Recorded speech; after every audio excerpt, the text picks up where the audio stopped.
The situation has escalated further. Here we are. Another day has passed, and more has piled on. And yet, what's happening with the markets, the economy, and everything else interconnected? That's all here today. You came here for the truth, so let me unveil that for you. My name is David Kuntieri. What I do here at the Money GPS is I take the complicated, I make it simple. And here we are starting with the blockade of Iran. The United States has basically said, we are going to make sure that Iran cannot go ahead and charge a toll, that they cannot have a way to bring in income. We are going to choke them out so that they have to surrender. They know that they can't go on land and have a successful mission. It's going to be worse than Iraq and Afghanistan. So they have to do this a different way. And certainly they could sanction all of the partners. They could go ahead and do all kinds of different things economically, but going into land would be a very big mistake. It's a very big country, got a lot of different regions in there, and it's very mountainous, very harsh terrain. And this is not something that they could just walk in and start some sort of, bring in all the infantry and make this happen. It would be very disastrous for the body count, okay, on both sides. So this is something that has gone into effect right now. Why is this happening? We all know that this has been the ladder of escalation going one, two, three, up the levels, and we are now at this standstill, and we will see how this all, goes on over the next few days. Oil, I was listening to Bloomberg, and the guys were saying, well, we're just trading it like it's going to be okay soon. Like, they say the market is forward looking. Well, we're really at the doorstep here for something much worse. And this is a very unusual time to see the VIX index, the volatility of the stock market at less than 20 at the time of this recording. Very unusual. Okay. Because they believe, hey, he's going to get this done. Everything's going to happen. Everything's going to be okay. Don't worry about it. Look at this. This is the area that we're talking about. This is new satellite imagery that I pulled from my website, themoneyGPS.com. And you will see they're taking a new path. They're being forced to take a new path around when these ships comes through. And immediately when that happened, they said, hold on a second, right here. No, we're going for the blockade instead.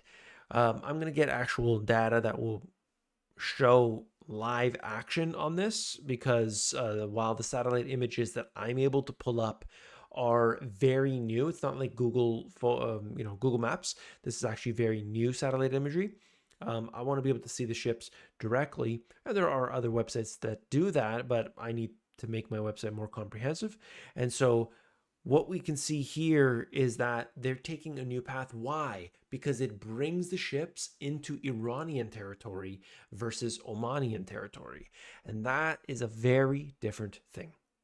The U.S. military blockade of all Iran's ports and coastal areas went into effect at 10 a.m. According to the U.S. military, it will allow ships to transit the Strait of Hormuz if they are traveling between non-Iranian ports. That's the difference here. So they specifically are going to punish Iran. That's the goal.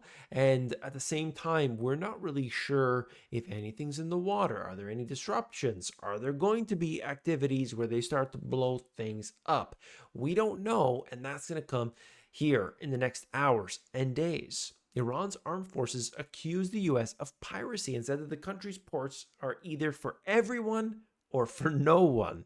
So this is going back and forth, and they need to, right now, they need to get this handled. Ceasefire holding after talks failed. Trump said ceasefire with Iran is holding well, but I don't care whether Iran returns to the negotiating table.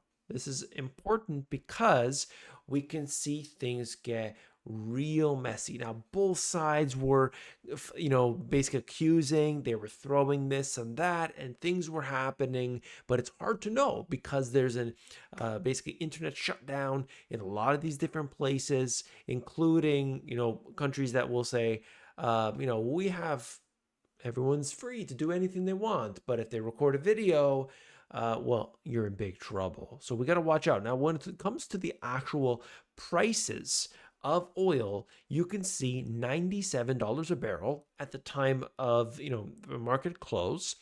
And $97 still high, but it doesn't reflect the potential problems that lay in the near future. You cannot have something change in an instant when it comes to oil. Okay, you can't just say, okay, we're gonna pump it and we're gonna make it happen, and that's it. The U.S. could be energy independent. That's for sure. But it's the whole world and the way that things work that you can't just flip a switch and everything is okay. You can't just deplete your strategic petroleum reserve and think that everything's going to be okay. Look at what gold is telling us, that there are clear warning signs of risk, and people with this risk appetite, yes, they are in stocks, but they have not necessarily unloaded everything when it comes to gold. This bull market that has been, this surge that we've experienced has held for the most part. Stocks, of course, are simply saying we believe things are going to get done real soon. So we can look at some interesting things, not just the satellite imagery here. I can actually turn off the satellite imagery and we can look at other things like, for example, China. If I see who China is exposed to either with imports or exports, it's just an incredibly detailed and interesting rabbit hole. Okay, who are they importing from? Well, just about everybody. And who are they exporting from? Well, just about everybody. But if we focus specifically on the imports, you're going to see, for example, Saudi. All right, now what are they bringing in? Obviously, crude. $64 billion. By the way, any of the figures that are here in the supply chain feature, I'm still working on getting them to be more accurate. I'm dialing everything in. So that is in beta still, but we can get some cool stuff from here. Looking at this, if I try to, go in a little bit further and just see, there's some pretty interesting things when it comes to, just for example, the corporate intelligence web.